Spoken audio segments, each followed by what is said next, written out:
Mathieu Béliard. 8h37 sur Europe 1, juste après le journal de 8h30. Tous les matins, les réponses à vos questions de santé avec le médecin d'Europe 1, le docteur Jimmy Mohamed. Bonjour Jimmy. Bonjour Mathieu, bonjour à tous. Ce matin, avec vous, nous allons essayer de préserver notre immunité en prenant soin de nos dents. Oui, alors c'est vrai que ça paraît bizarre et souvent en cette période on cherche à booster son immunité en achetant des compléments alimentaires qui ne servent à rien. Eh bien il faut commencer d'abord par la préserver. Et la préserver, c'est traiter tous les foyers infectieux qu'on peut avoir, donc toutes les infections.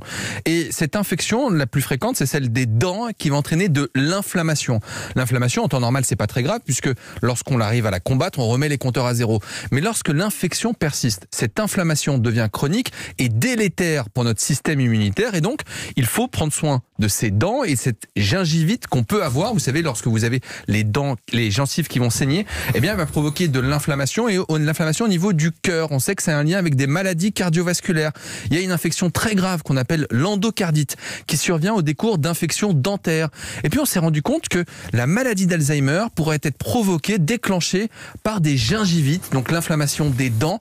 C'est-à-dire que pour prendre soin de sa santé, eh bien, il faut prendre soin de ses dents. C'est incroyable ce que vous nous racontez, des maladies cardiaques ou cérébrales, neurologiques en l'occurrence pour Alzheimer, liées à la gingivite. Comment on la combat cette gingivite? Brossage des dents, Jimmy? Exactement, alors je vais vous rappeler quelques règles simples, de base. Donc le brossage des dents, c'est 2 minutes matin et soir. Pourquoi matin et soir? C'est le temps nécessaire pour que la plaque dentaire puisse se reformer.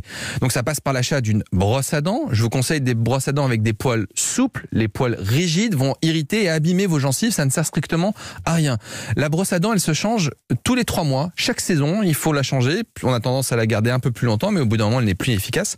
Le dentifrice, alors les dentifrices maison, c'est sympa, mais ça n'a pas tellement d'intérêt parce que ça manque de fluor. Or, un dentifrice sans fluor, c'est comme un steak frites sans steak et sans frites, ça sert à rien.